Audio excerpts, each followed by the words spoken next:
Assalamualaikum warahmatullahi wabarakatuh. Waalaikumsalam warahmatullahi wabarakatuh. Bismillahirrahmanirrahim. Alhamdulillahi rabbil alamin.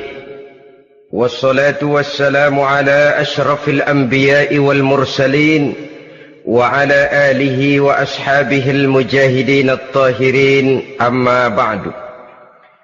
Bersabda Rasulullah sallallahu alaihi wasallam, "Iza sarratka hasanatuka wa sa'atka sayyi'atuka fa anta mu'min."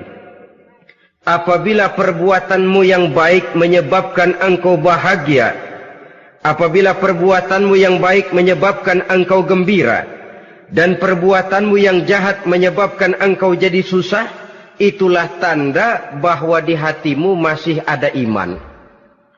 Artinya, belum tentu orang yang berbuat baik merasa bahagia dengan kebaikan yang dikerjakannya. Dan tidak selamanya orang yang berbuat jahat sanggup menyesali perbuatan jahatnya.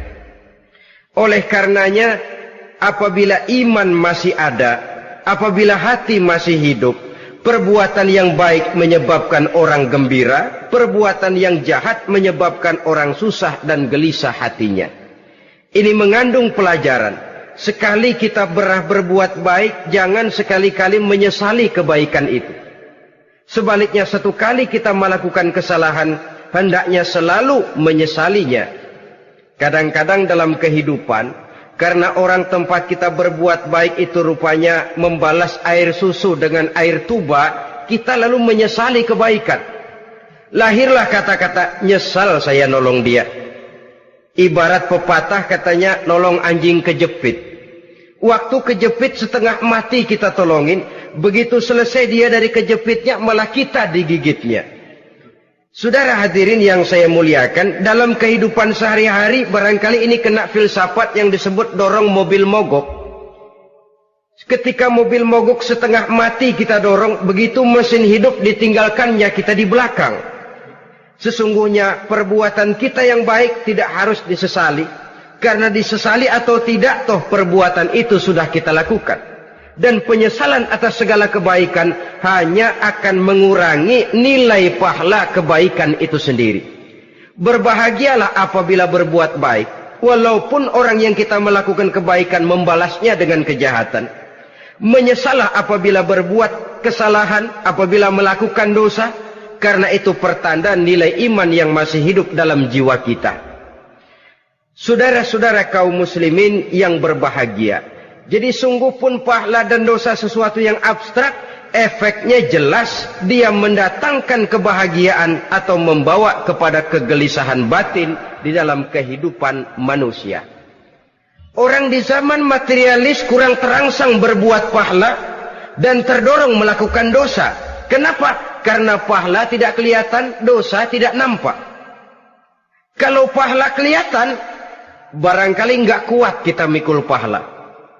Kalau dosa benjol, umpama tiap bikin dosa palanya benjol, barangkali sudah nggak karu-karuan kepala kita. Baik pahala, baik dosa, sesuatu yang tidak nampak oleh pandangan mata zahir, tapi yang punya efek dalam kehidupan ini. Orang yang banyak pahalanya dengan orang yang banyak dosanya, kalau dia berjalan barangkali sulit kita membedakan. Tapi efeknya dalam kehidupan ini jelas adanya. Sesuatu yang bernama pahala kita perlukan, karena hidup tidak berhenti hingga di sini. Sesuatu yang bernama dosa harus kita hindarkan, karena ada kelanjutan sesudah hidup yang sekarang ini. Kehidupan dari satu pertanggungan jawab. Itu sebabnya Imam Ghazali dalam bahasa yang indah sekali berpesan, "Jaddidis safinah fa innal bahra amiq wa khuziz zad fa innas safara ba'id." Perbarui selalu kapalmu, rawat, jaga baik-baik, dandani kapalmu, fa innal bahra amiq, karena sesungguhnya lautan ini sangat dalam. Satu bahasa yang indah dari tamsil terhadap kehidupan. Perbaiki kapalmu karena lautan ini sangat dalam. Artinya, jaga baik-baik hatimu. pelihara iman dan keyakinanmu, karena hidup ini bagaikan gelombang lautan. Tempo-tempo air tenang, tempo-tempo ombak menggila dan menggunung. Jaga iman baik-baik karena hidup penuh dengan cobaan dan ujian. Itu maksudnya. Wa khuziz zad fa inna safara ba'id. Dan bawa bekal yang banyak karena perjalanan hidup ini sangat panjang. Perjalanan ini sangat jauh. Kita kalau pergi keluar kota tentu saja membawa bekal. Makin jauh kota yang akan kita tuju, makin banyak bekal yang harus kita bawa. Alangkah sengsaranya manusia apabila dia akan pergi ke satu kota yang jauh, modalnya cuma nekat. Bagaimana nanti di sana sajalah. Tidak membawa bekal sebagaimana yang sewajarnya. Hal yang semacam ini senangnya sih belum tentu, keblangsak dan susahnya sudah kebayang. Itu dalam kehidupan di dunia ini. Bagaimana kalau sudah bicara tentang kehidupan yang akan datang? Karena sesungguhnya hidup ini merupakan satu perjalanan yang sangat panjang. Sejak kita tinggal di alam arwah, pada saat jasad belum lagi diciptakan Allah, ruh sudah diciptakannya lebih dahulu. Sampai kemudian kita pindah ke alam rahim, alam kandungan ibu. Untuk kemudian berpindah kepada kehidupan dunia. Dari dunia ini kita pindah ke alam barzakh. Di sana tinggal kita 100 tahun mungkin, 100.000 tahun mungkin, 1 juta tahun mungkin, menunggu saat datangnya kiamat. Lalu dari alam barzakh pindah kita ke alam akhirat. Satu perjalanan yang sangat panjang. Alangkah malangnya, alangkah sengsaranya, jika tahu kita begitu panjangnya perjalanan hidup ini, tidak ada bekal yang kita bawa. Artinya kesengsaraan, kesulitan yang bertali-tali sudah jelas akan menimpa kita. Kalau pergi kita keluar kota membawa bekal uang, membawa bekal makanan, apa bekal yang mesti kita bawa? Apabila kita kembali ke alam barzakh, kembali ke alam kubur, berkumpul di padang mahsyar di akhirat nanti, nasi yang mau kita bawa, uang yang mau kita bawa, tentu tidak lagi. Karena kehidupan materialis selesai di atas liang lahat. Bila masuk kita ke liang lahat, disitulah pahala dan dosa memegang peranan yang sangat penting. Maka pada pertemuan malam ini kita akan bicara tentang pahala dan dosa itu. Saudara-saudara kaum muslimin rahimakumullah. Yang dinamakan pahala, kata Imam Ali Al-Jurjani dalam kitab At-Ta'rifatnya, ma yastahiqqu bihi ar-rahmatu wal maghfiratu minallahi ta'ala. Sesuatu yang pelaksananya berhak untuk mendapat rahmah dan ampunan dari Allah. Dengan kata lain, nilai pahala adalah akibat dari perbuatan-perbuatan di dalam melaksanakan perintah dan anjuran yang ada di dalam kehidupan agama. Apabila perintah dan anjuran kita laksanakan, nilai pahala itu lalu datang.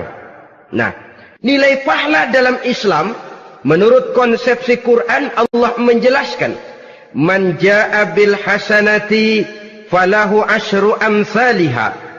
Barang siapa yang datang membawa satu kebajikan, barang siapa yang melaksanakan satu kebaikan, maka dia akan mendapat balasan 10 kali dari kebaikan yang dikerjakannya. 10 kali ini pun masih dilipat gandakan dengan 7. 7 ini pun masih dikalikan 100. Dan itu pun masih ditambah dengan pernyataan, wallahu yudha'ifu liman yasha. Allah masih akan melipat gandakan perbuatan baik seseorang yang dikehendakinya. Itulah nikmatnya dalam Islam. Tetapi sebaliknya, wa man jaa'a bisayyi'ati fala yujza illa mislaha. Barang siapa yang melakukan satu kejahatan, dia tidak akan mendapat balasan kecuali sesuai dengan kejahatan yang dikerjakannya. Alangkah rahman dan rahimnya Allah. Orang yang berbuat baik dibalas 10, dikali 7, dikali 100, masih dilipat gandakan pula. Tapi orang yang berbuat jahat tidak akan mendapat balasan kecuali sesuai dengan kejahatan yang dikerjakannya. Ini kan beda dengan sifat kita manusia. Kita ini kadang-kadang kalau dijitak membalasnya mukul. Tapi kalau orang berbuat baik kepada kita, kita enggan untuk berbuat baik kepada orang tadi. Allah tidak mengajarkan begitu. Satu kebaikan berbalas 10. Satu kejahatan berbalas dengan satu kejahatan. Maha Rahman dan Rahim Allah. Bahkan dalam Islam, niat berbuat baik saja mendapat pahala.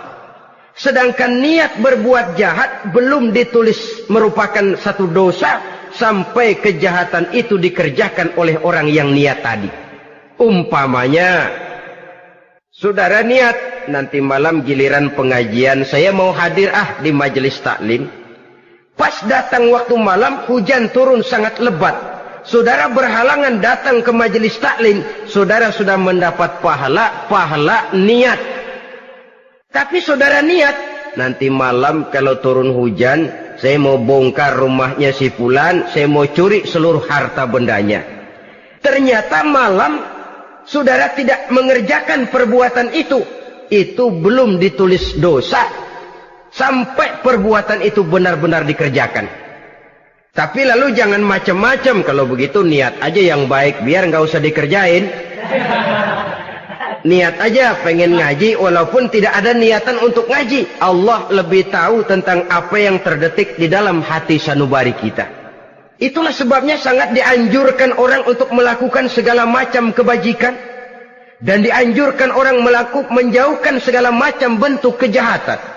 Karena dia akan berefek melahirkan dosa dan pahala. Dosa dan pahala itulah alat untuk memperoleh kebahagiaan di alam kubur, di padang mahsyar, sampai di akhirat nanti. Di dunia ini mungkin segalanya bisa kita beli dengan yang namanya uang. Keamanan kita bisa menyewa petugas untuk menjaga rumah kita. Kendaraan yang mewah bisa kita beli. Udara yang sejuk bisa kita ciptakan. Siapa banyak uang dia raja. Mungkin itu di dunia. Tapi bisa apa uang kalau kita sudah masuk ke alam kubur? Bisakah munkar nakir kita sogok? Udah karkir, jangan nanya nih, cepet. Bisakah malaikat azab menyingkir dengan uang semir? Ternyata tidak. Untuk memperoleh kebahagiaan di sana, nilai pahala. Kesengsaraan akan kita dapat kalau kita banyak menumpuk dosa. Oleh karena itu jangan beranggapan, pahala nggak kelihatan, dosa juga nggak kelihatan, biarin saja. Yang tidak kelihatan ini pada waktunya akan memegang peranan yang sangat penting. Tapi tidak cuma untuk menghadapi hidup di situ, kita lalu harus berbuat baik dan meninggalkan yang jahat. Terutama juga di dunia ini. Toh pepatah bilang gajah mati meninggalkan gading, harimau mati meninggalkan belang. Apa yang akan kita tinggalkan setelah kita mati? Kita ingin jasad kita boleh hancur terkubur tanah, tapi nama kita ingin hidup terus, dikenang orang 100, 1000, bahkan 1.000.000 tahun yang akan datang. Ditulis orang dengan tinta emas dalam sejarah, tercatat kita sebagai orang baik-baik. Saudara-saudara kaum muslimin rahimakumullah. Lalu perbuatan apa yang bisa mendatangkan pahala itu? Saudara-saudara, semua perbuatan yang diperintah dan dianjurkan oleh Allah, yang dikerjakan dengan ikhlas hanya untuk mencapai ridho Allah, mendatangkan pahala. Kadang-kadang menurut pendapat kita remeh, tapi nilainya di sisi Allah besar. Itu pahala. Menghitung pahala itu hak prerogatif Allah. Perbuatan yang ringan Allah mau berikan ganjaran yang besar, itu urusan Allah. Misalnya, kata Nabi, la tahkiranna minal ma'rufi syai'an. Jangan kamu menganggap remeh perbuatan baik walaupun kecil. Jangan merasa sulit melakukan perbuatan yang mengandung pahala. Bertemu dengan teman, muka kita cerah, berpahala. menyingkirkan duri di jalanan berpahala, menolong orang yang sesat, memberitahu orang yang bertanya berpahala. Tidak sulit kalau kita mau. Yang diperintah dan dianjurkan oleh agama itu perbuatan yang mengandung nilai-nilai pahala. Masalahnya cuma tinggal mau atau tidak dan dikerjakan dengan ikhlas. Bertemu teman mukanya cerah, pahala. Menyingkirkan duri di jalanan, pahala. Sedekah, pahala. Tidak berupa perbuatan, bisa berupa ucapan. Misalnya bersolawat, pahala. Bertasbih dan bertahmid, pahala. Kata Nabi, kalimatani khafifatani 'alal lisan, saqilatani fil mizan. Ada dua kalimat yang enteng di lidah tapi berat di timbangan akhirat nanti. Apa itu? Subhanallah walhamdulillah. Itu kan amalan yang ringan, perbuatan yang mudah saja, tapi nilainya demikian besar dalam pandangan Allah. Jadi pendeknya, perbuatan yang bernilai pahala adalah perintah dan anjuran agama yang dilaksanakan dengan ikhlas semata-mata untuk mencapai ridho Allah, itu mengandung pahala. Niat dasarnya itu harus karena Allah. Landasannya harus karena ikhlas. Bukan cuma sekedar basa-basi, tidak karena ingin dipuji orang, tidak karena mengharap tanda jasa, tapi ikhlas semata-mata. Dari perbuatan yang paling kecil dan mudah sekali sampai kepada amalan-amalan yang besar dan memerlukan biaya yang besar, seperti melaksanakan ibadah haji, seperti jihad fi sabilillah, membangun masjid, membangun pondok-pondok pesantren, membangun pusat-pusat kesehatan, membangun jalan-jalan umum, termasuk menjaga keamanan. Jangan dikira loh, siskamling umpamanya, menjaga keamanan kampung tidak berpahala. Kalau diniatkan ibadah, menjaga ketenangan warga supaya mereka tekun ibadah, ikhlas karena Allah, itu juga bernilai ibadah.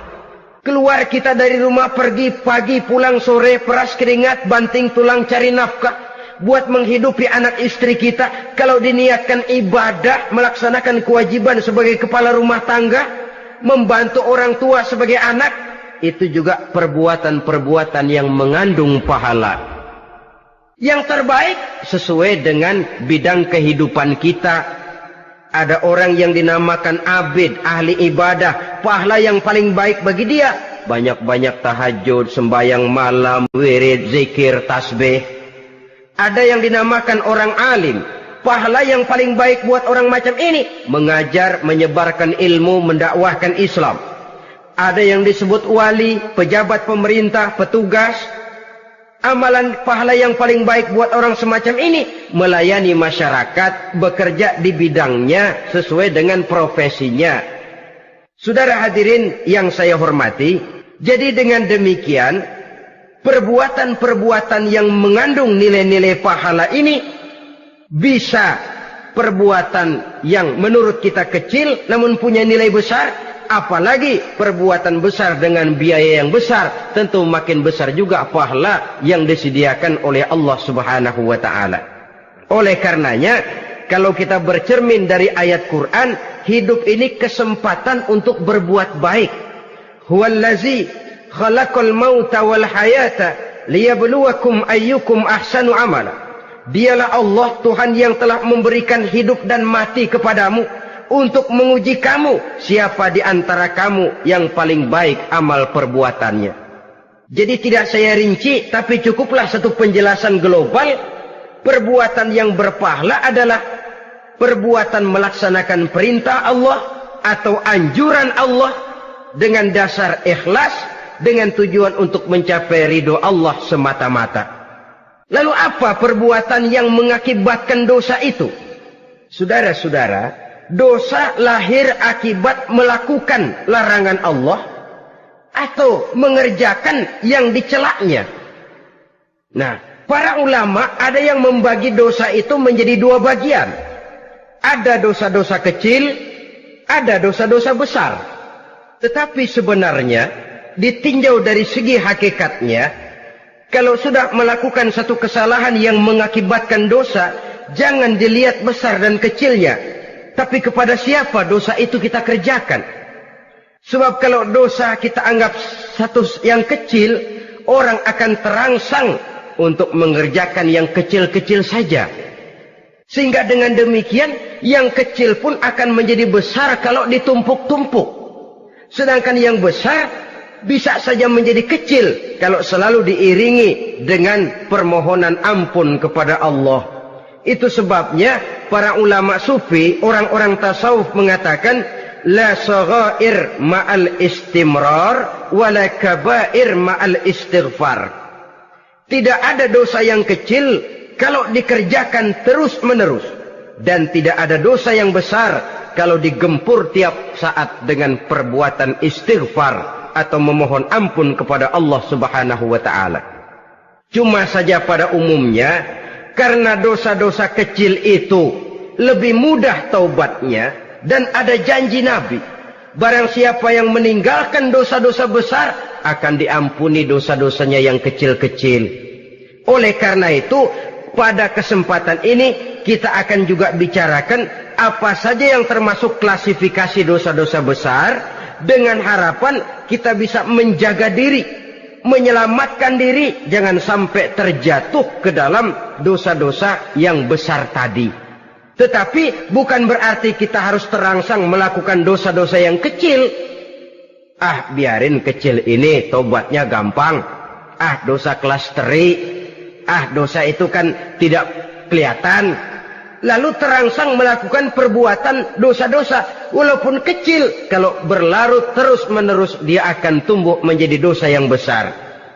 Oleh karenanya, jangan sampai mengundang pengertian kalau kita membicarakan dosa-dosa yang besar lalu terangsang melakukan dosa-dosa yang kecil.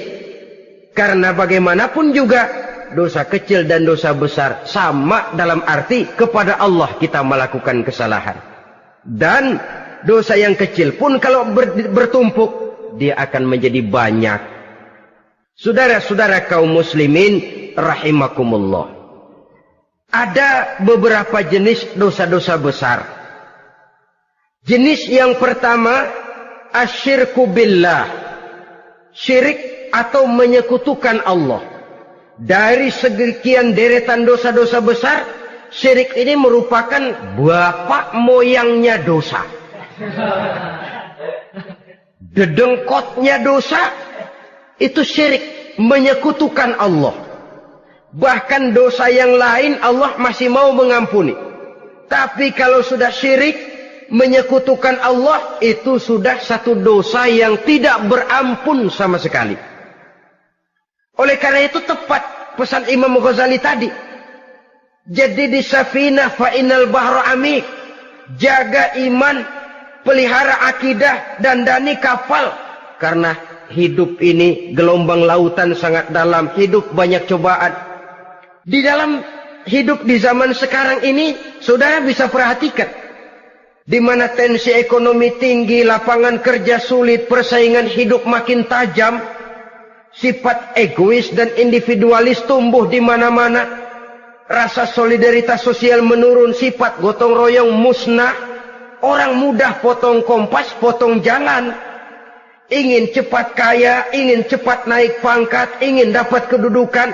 Kadang-kadang akidah pun terjual, akidah pun musnah, jatuh ke jurang syirik pun tidak jadi soal.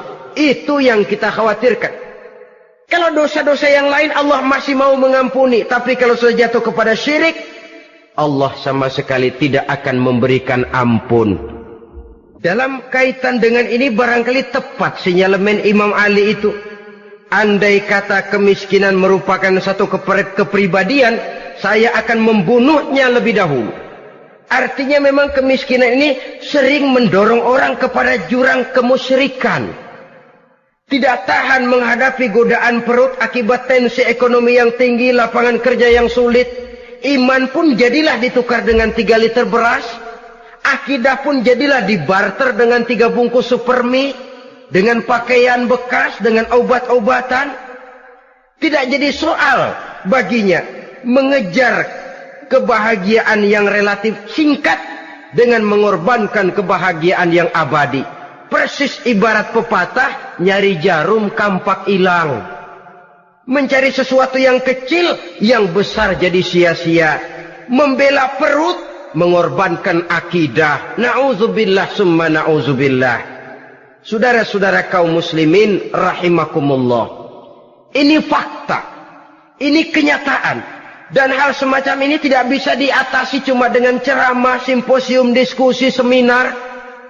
Apalagi Nabi berpesan, solahu ummati bil ilmi wal mal. Umatku hanya bisa menjadi baik akidahnya dengan ilmu dan harta. Itu bahasa Nabi. Kalau bahasa kita sekarang, dengan ekonomi dan pendidikan. Ilmu, pendidikan, ekonomi, harta. Tanpa itu, sangat besar kemungkinan kita bisa menjual akidah terjerumus di lembah kemusyrikan. Maka terutama kepada saudara-saudara saya, muslimin yang terpencil jauh dari kota-kota besar, yang kadang dalam kehidupan seharinya imannya sering digoda oleh supermi, akidahnya sering ditantang oleh pembagian beras, pakaian-pakaian bekas, obat-obatan dan sebagainya. Jaga dan bentengi akidah kita. Lebih baik nyawa berpisah dari badan, asal iman jangan berpisah dari hati. Kepada adik-adik saya para remaja, para pemuda di kota-kota besar, yang iman dan akidahnya sering ditantang dengan minuman-minuman keras, fasilitas-fasilitas yang menghanyutkan, yang secara terarah dan praktis sedikit demi sedikit menggiring kita untuk keluar dari nilai-nilai akidah. Hati-hati, jaga baik-baik, sebab intan paling mahal, mutiara paling berharga, tidak lain nilai iman ini. Tergelincir kita daripadanya, jatuh ke lembah kemusyrikan, jatuh ke satu dosa yang teramat besar, yang Allah tidak akan pernah memberikan ampun lagi. Ini dosa besar yang pertama. Yang kedua, qatlun nafsi illa bil haq. Membunuh orang tanpa alasan yang benar. Di zaman kesulitan ekonomi kadang-kadang orang mudah nekat. Tengok saja. Kadang-kadang karena pasal uang 100-200 perak saja nyawa bisa melayang. Kadang-kadang karena urusan yang remeh, salah omong, salah ambil, salah ucap, salah pegang, nyawa bisa jadi melayang. Alangkah murahnya nyawa, seakan-akan kita yang punya. Padahal nyawa itu hak milik Allah. Tidak pantas kita merampasnya, tidak pantas kita menghilangkannya dari jasad seseorang. Oleh karenanya, membunuh orang merupakan satu dosa yang sangat besar. Jangankan kepada orang yang seakidah, orang yang lain akidah saja pun, kalau dia hidup berdamai, rukun, berdampingan, kita harus melindungi. Apatah lagi teman seakidah sendiri. Saudara-saudara kaum muslimin rahimakumullah. Pantas kalau Nabi menyatakan, apabila dua orang Islam sudah saling berkelahi, berbunuh-bunuhan, al-qatil wal maqtul finnar. Yang membunuh dan yang dibunuh, dua-duanya sama-sama masuk neraka. Sahabat heran, ya Rasul, kalau yang membunuh masuk neraka sih wajar, tapi yang terbunuh kok neraka juga, kenapa? Kata Rasul, sebenarnya dia juga cuma sudah niat untuk membunuh, cuma keduluan saja. Andai kata dia tidak terbunuh, tentu dia yang akan membunuh. Saudara-saudara kaum muslimin rahimakumullah. Islam sesuai dengan namanya adalah agama damai. Kita tidak boleh mencari-cari musuh. Walaupun tidak boleh lari kalau bertemu musuh. Oleh karenanya, pantang seorang muslim menimbulkan benih keonaran menjadi biang kerok buat lingkungannya. Sesuai dengan namanya, seorang muslim adalah seorang yang dalam hidup senantiasa berusaha menebarkan salam, menebarkan kedamaian, ketenangan dan ketentraman. Dengan prinsip, musuh jangan dicari, bertemu pun jangan lari. Yang ketiga, termasuk dalam kelompok dosa besar ini, syurbul khamr, meminum minuman keras.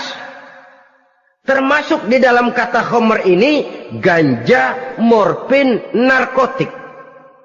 Sebab apa? Jenis minuman semacam itu tidak hanya merusak keadaan sekarang, tapi sekaligus merusak kehidupan yang akan datang. Kalau itu jatuh di tangan generasi muda, artinya kan merusak kehidupan masa depan daripada suatu bangsa. Karena apa? Remaja dan pemuda merupakan bentuk miniatur daripada kehidupan bangsa. Akan bagaimana warna umat Islam di Indonesia. Bahkan akan bagaimana warna Indonesia 30, 40, 50 tahun yang akan datang. Remaja sekarang jawabannya.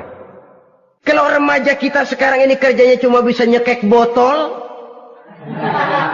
insya Allah bangsa Indonesia 30-40 tahun yang akan datang akan tumbuh menjadi bangsa teler. Tidak banyak yang bisa kita harapkan. Remaja adalah gambaran masa depan dari satu bangsa, dari satu umat. Dan remaja itu di dalam dirinya secara fitrah terkumpul semua bakat, terdapat semua kemungkinan. Kita ini lahir membawa sifat pemimpin, tapi juga membawa sifat pengacau. Kita ini ada bakat jadi orang jujur, ada bakat jadi pengkhianat. Kita ini ada bakat menjadi orang baik-baik, kita juga punya bakat jadi biang kerok. Kita kemungkinan bisa jadi pemimpin bangsa, tapi juga bisa menjadi pemimpin bangsat. Nanti lingkungan dan pendidikan akan menumbuhkan, membentuk mana yang tumbuh lebih subur. Kalau lingkungan dan pendidikannya lebih banyak bercerita tentang kejujuran, maka nilai kejujuran yang akan tumbuh lebih banyak dalam jiwanya. Dan insya Allah diharapkan dia akan menjadi manusia yang jujur di kelak kemudian hari nanti. Dan masalah minuman keras ini sebenarnya berkait. Kita tidak bisa cuma menyalahkan remaja saja, menyalahkan pemuda saja. Karena bagaimanapun masalahnya kompleks. Menghancurkan sesuatu tanpa melihat kausalnya, tanpa melihat sebab akibatnya kan sama juga bohong. Kemungkinan karena broken home, kemungkinan karena pergaulan, kemungkinan karena kurang perhatian orang tua, kemungkinan karena akibat bacaan, tontonan, atau fasilitas berupa dibukanya pabrik-pabrik minuman keras, dijualnya minuman-minuman keras, di warung-warung yang remang-remang, yang memberikan kenikmatan, kebahagiaan dan kebanggaan tersendiri, sehingga akhirnya orang terangsang untuk datang dan minum di sana. Pada dasarnya memang sepele, cuman minum, nggak ngerugiin orang lain kan? Iya, pada waktu minum. Tapi dikala sudah mabuk, out of control, apapun bisa kita lakukan. Yang kita ucapkan kita tidak sadari lagi, yang kita kerjakan tidak kita sadari lagi. Dikala itu segala macam kejahatan bukan sesuatu yang tidak mungkin untuk kita laksanakan. Nggak ngerugiin orang lain, memang pada saat mau minum. Tapi begitu minum, mabuk, kita bisa merugikan orang lain. Setidaknya merugikan diri sendiri. Pertumbuhan IQ menjadi lemah, semangat kehidupan hilang, gairah kerja menurun, kalau tidak ada sama sekali. Lalu apa yang bisa kita lakukan di dalam kehidupan? Dan akan lebih celaka kalau ini menimpa kehidupan generasi muda kita. Kadang-kadang yang ironi ya, kalau yang orang tuanya mampu barangkali masih tertolong. Tapi yang orang tuanya kondisi ekonomi lemah masih kepengen teler juga. Orang tuanya nggak mampu masih pengen mabuk. Dari ganja, morfin nggak dapat, akhirnya kaleng cet diisepin. Yang penting kan bisa teler, mendatangkan satu kebahagiaan tersendiri. Itu sebabnya memang satu kejahatan menurut teori polisi ya hanya bisa terjadi karena faktor N dan K, niat dan kesempatan. Niat ada, kesempatan ada, jadi orang jahat. Kurang salah satunya, biasanya kejahatan terbendung. Niat ada, kesempatan tidak ada, sulit berbuat jahat. Kesempatan ada, niat tidak ada, tidak mungkin orang jahat. Tapi yang paling dominan sebenarnya niat. Kalau niat sudah kuat, kesempatan bisa dicari. Kesempatan bisa diciptakan. Biar hansip nongkrong, ditungguin lengahnya. Iya, biarin. Jam 11 sampai jam 2. Matanya melotot. Jam 3 dia mulai ngulet, ngempet. Nah, di saat itu saya masuk ke rumahnya. Kalau niat kuat, kesempatan bisa diciptakan. Dan kalau sudah niat, ini masalah hati. Kalau sudah masalah hati, menyangkut soal moral. Moral artinya sudah masuk kepada kehidupan agama. Saudara-saudara kaum muslimin rahimakumullah. Yang keempat yang termasuk jenis dosa besar, az-zina, perbuatan zina. Di zaman pergaulan bebas dengan prinsip free love, free sex ini, tengok sudah berapa banyak gadis-gadis bergelimpangan jadi korban. Berapa banyak bayi-bayi yang lahir ke dunia tanpa tahu kemana dia mesti memanggil bapak. Apakah deretan jumlah korban ini masih harus bertambah lagi? Paling tidak, biarlah yang sudah jadi korban, tapi jangan bertambah lagi hendaknya. Masing-masing kita berupaya menahan diri. Termasuk dalam kategori zina ini, yang merupakan cabang-cabangnya, liwat, homoseks, lesbian, masturbasi. Bahkan masturbasi itu termasuk jenis zina tangan. Dan itu juga merupakan satu dosa. Di samping dosa juga merusak diri. Karena bagaimanapun juga dia akan mengurangi kemampuan daya pikir seseorang. Maka agama memberikan jalan keluar. Pesan Nabi, ya ma'syara syabab, man istata'a minkumul ba'at falyatazawwaj. Hai para pemuda, kata Nabi, barang siapa di antara kamu yang sudah bisa ba'at, yang sudah mampu ba'at. Ba'at itu artinya memberikan nafkah. Baik nafkah zahir maupun nafkah batin, falyatazawwaj, maka hendaklah dia kawin. Jadi yang maksud ba'at ini ya nafkah zahir, ya nafkah batin. Kita kadang-kadang cuma bisa ngasih nafkah batin saja sudah merasa pokoknya kan saya sanggup untuk kawin, lalu kawin tanpa kehilangan, dengan kehilangan pertimbangan. Saudara-saudara, wa in lam yastati', adapun kalau dia belum mampu, fa alaihi bisyam, hendaknya dia banyak puasa. Fa innahu lahu wija, karena puasa itu akan merupakan benteng jangan sampai orang memperturutkan hawa nafsunya. Andai kata puasa belum hobi, banyaklah olahraga para pemuda, para remaja. Karena dengan olahraga, pemikiran untuk memperturutkan hawa nafsu agak sedikit terkendali dan energi tersalurkan dalam bentuk yang positif. Pendeknya kreatif, banyak kegiatan.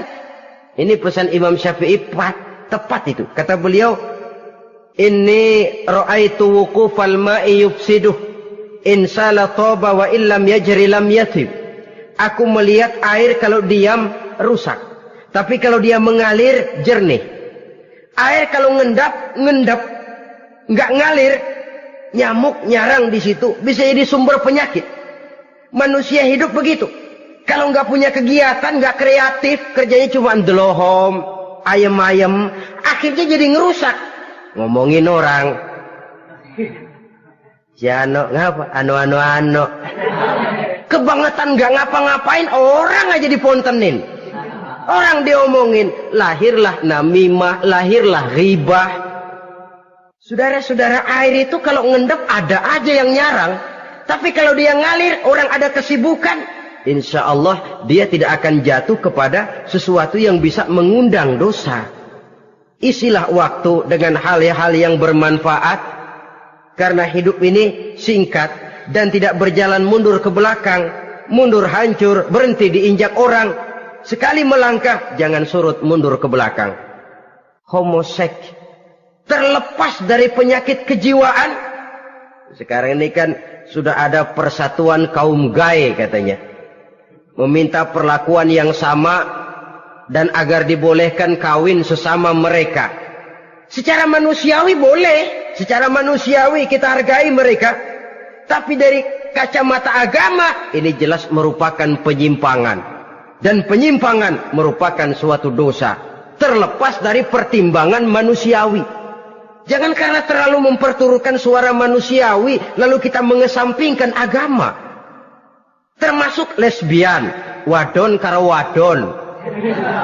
Kalau homo itu kan lanang karo lanang katanya.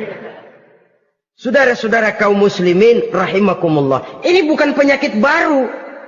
Liwat, homoseks sudah dikenal dari zamannya Nabi Lut. Laki dengan laki. Lesbian dari zaman istrinya Nabi Lut. Terlepas dari penyakit kejiwaan, dari segi agama, ini merupakan penyimpangan dan merupakan dosa yang besar.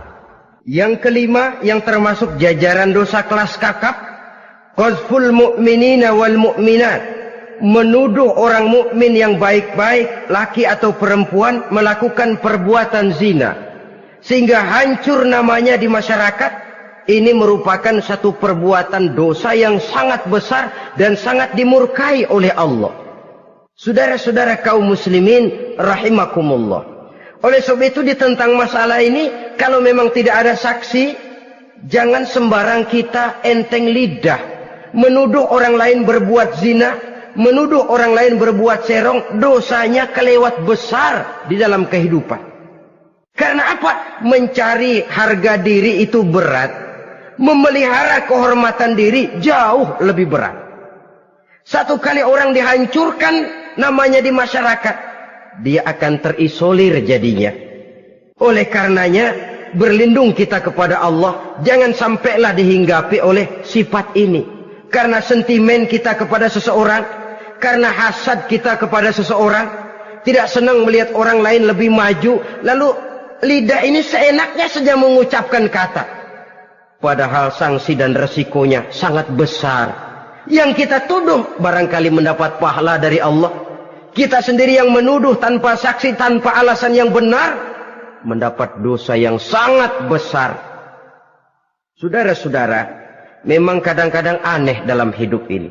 Seorang pelacur biasanya bisa menjaga mulutnya di masyarakat, kata-katanya baik, sopan.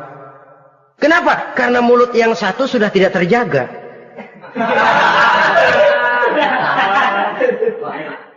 Kita kadang-kadang kehormatan bisa kita jaga, tapi mulut tidak terkontrol.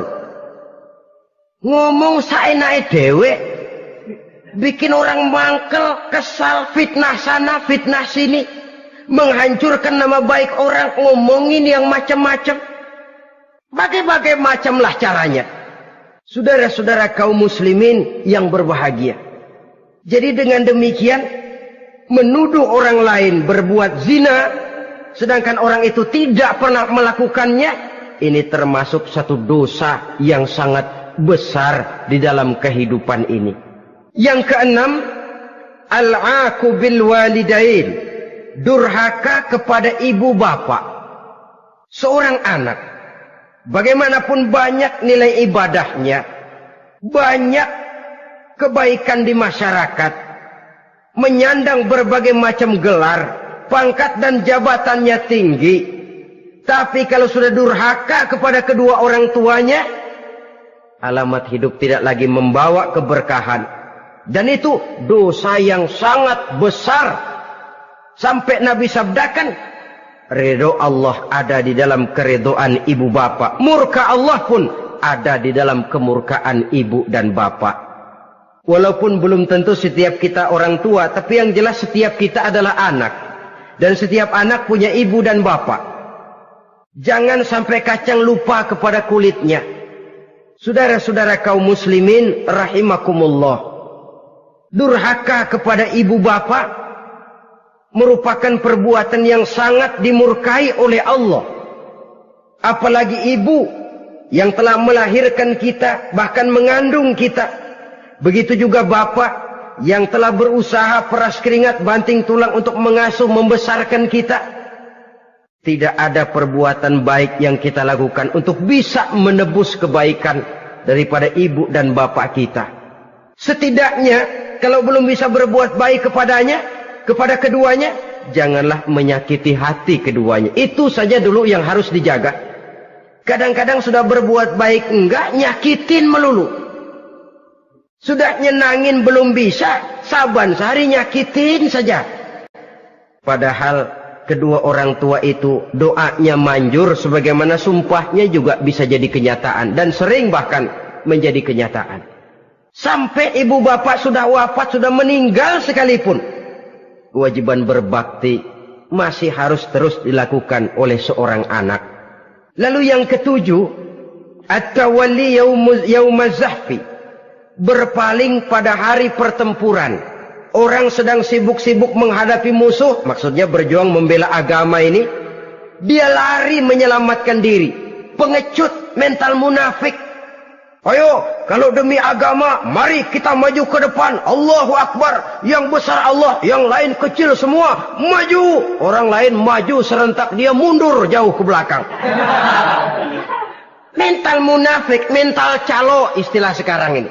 Oh, itu calo, mental calo. Tuhan gedek banget itu. Coba ya, calo itu paling sibuk nyuruh penumpang naik. Tapi sementara penumpang naik sampai ke tempat tujuan masing-masing, calonya nggak kemana-mana, diem aja di situ. Cuma orang aja disuruh naik. Saudara-saudara, kerja bakti, orang turun ke comberan, dia naik ke tempat tidur. Mundur di hari pertempuran, menyebabkan orang lain gugur, dia sendiri menyelamatkan diri. Mental pengecut, mental munafik, itu merupakan dosa yang sangat besar. Saudara-saudara kaum muslimin rahimakumullah. Itu sebabnya agama itu memerlukan keberanian. Memang, tapi bukan keberanian yang tanpa perhitungan. Sebab berani tanpa berhitung namanya berani babi. Kita berani kalau benar, kita harus takut kalau salah. Jangan dibalik. Salah berani, nekat namanya. Benar takut, pengecut namanya. Orang yang pengecut adalah orang yang takut membela kebenaran. Orang yang nekat sesungguhnya udah salah nggak malu lagi. Udah salah nekat lagi. Merasa rugi berbuat kebaikan, puas kalau berbuat kejahatan. Padahal Nabi pesan, siapa yang berbuat dosa sambil tertawa, nanti dia akan masuk neraka sambil menangis. Karena itu dipesan pula di dunia ini, sering-seringlah mencuci mukamu dengan air mata taubat. Cuci lidahmu dengan zikir kepada Allah. Bersihkan hatimu dengan air ikhlas. Saudara-saudara kaum muslimin rahimakumullah. Kan ada toh orang berbuat baik nggak gembira, tapi berbuat jahat malah puas. Atau sama saja orang lain berbuat baik, hatinya kesel. Orang lain berbuat jahat, dia malah mendukung. Atau orang lain tergelincir berbuat jahat, dia malah girang. Ini kan tidak objektif. Karena yang berbuat baik, orang yang dia keselin, dia nggak seneng. Tetapi karena yang berbuat jahat, orang yang dia senengin, dibenerin juga. Itu nggak objektif namanya. Mundur di hari pertempuran pada saat saudara-saudara kita sedang menghadapi musuh, sikap pengecut yang sangat dibenci Allah. Yang kedelapan, termasuk kelompok dosa besar, aklu malil yatim, makan harta anak yatim. Kadang-kadang ada orang mengeksploitir loh nasib anak-anak yatim. Karena biasanya para dermawan peka kalau mendengar nasib yatim, memberikan santunan. Si yatim belum makan, yang ngurusin udah pada kenyang. Mengeksploitir, memakan harta anak yatim termasuk dosa yang sangat besar. Sehingga Nabi pesan, ana wa kafilul yatim kahataini yaumal qiyamah. Aku dan orang yang menyantuni anak yatim seperti dua jari ini di hari kiamat. Rumah yang paling dimuliakan Allah adalah rumah yang di dalamnya ada anak yatim yang hidupnya dihormati, hidupnya disantuni, keperluannya dicukupi. Maaf saja, tahap kita menyantuni anak yatim ini baru tahap setahun sekali. Kalau Muharram kita agungkanlah, kita besarkan. Lebaran yatim katanya. Kita kumpulkan dana, kita usap kepala yatim, kita kumpulkan beras, kita bagikan hari itu. Perkara bulan depan kelaparan, kita tutup kuping. Perkara bulan berikutnya dia kelaparan, kita masa bodoh. Bahwa di bulan Muharram kita santuni yatim piatu itu sudah baik. Tapi akan lebih baik lagi kalau kita sanggup menjadi bapak asuh mereka, memikirkan sekolah mereka, ada kontinuitas.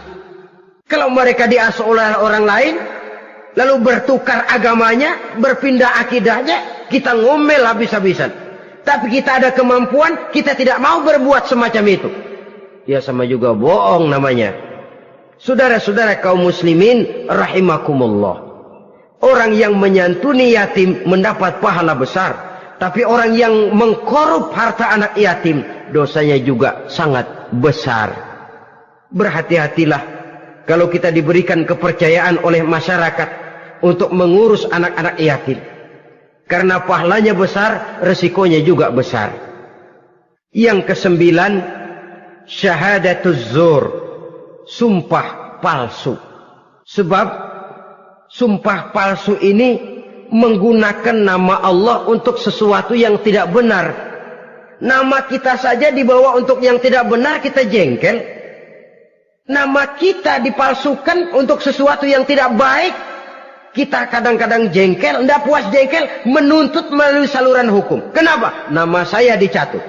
Bagaimana lagi kalau nama Allah kita pakai untuk bersumpah, sumpahnya palsu, menguntungkan kita, merugikan orang lain, Allah murka betul. Maka sumpah palsu termasuk deretan dosa-dosa besar. Apalagi yang ke-10, aklur riba, makan riba alias renten. Ini kan yang cepat mendatangkan uang. Kadang-kadang kalau yang bikin riba itu orang awam barangkali, ya masih kita maklumi. Kadang-kadang penyakit ini datang menimpa mereka juga yang kita kenal kebaikannya. Bahkan suka datang ke musola, rajin ke masjid kadang-kadang. Riba masih dimakannya. Karena cara cari duit paling enak. Duit utuh tambahnya terus masuk. Na'udzubillah summa na'udzubillah. Itu yang diibaratkan dalam perjalanan Mi'raj waktu Nabi diperlihatkan neraka. Orang perutnya sebesar rumah dililit ular. Diseret-seret itu hancur perutnya. Dibulatkan lagi, diseret lagi, hancur lagi. Dibulatkan lagi, terus menerus begitu. Dia berteriak, mengerang, mengeluh, mengaduh kesakitan. Nabi tanya, itu apa Jibril? Itu contoh dari umatmu yang suka makan riba Muhammad. Makan renten. Saudara-saudara, ini kan mencekik leher orang. Orang sedang kesulitan. Kelihatannya sih baik, menolong. Tapi di belakang menolong itu nyekek. Di belakang nolong itu nyekek. Dan nyekek itu sebenarnya tujuan utamanya. Orang yang menjalankan riba pada dasarnya tidak punya peri kemanusiaan kok. Kalau dia kelihatannya mau menolong, kelihatannya motifnya mencari untung di belakang itu. Jauh dari kemanusiaan. Yang ke-11, saudara-saudara, termasuk jajaran dosa besar itu qat'ur rahim, memutuskan silaturahmi, marah, hobi sama marah. Kalau 3 hari nggak marahan sama orang, ngebet palanya. Selalu nyari gara-gara. Kalau udah marah berlaku perpanjangan waktu. Tahun, 2 tahun, kadang-kadang seumur hidup. Saudara hadirin yang saya muliakan. Apalagi mengurangi timbangan termasuk kelas dosa besar. Makan suap termasuk dosa besar. Semir menyemir dosa besar. Apalagi bunuh diri. Nah ini, bunuh diri dosa besar.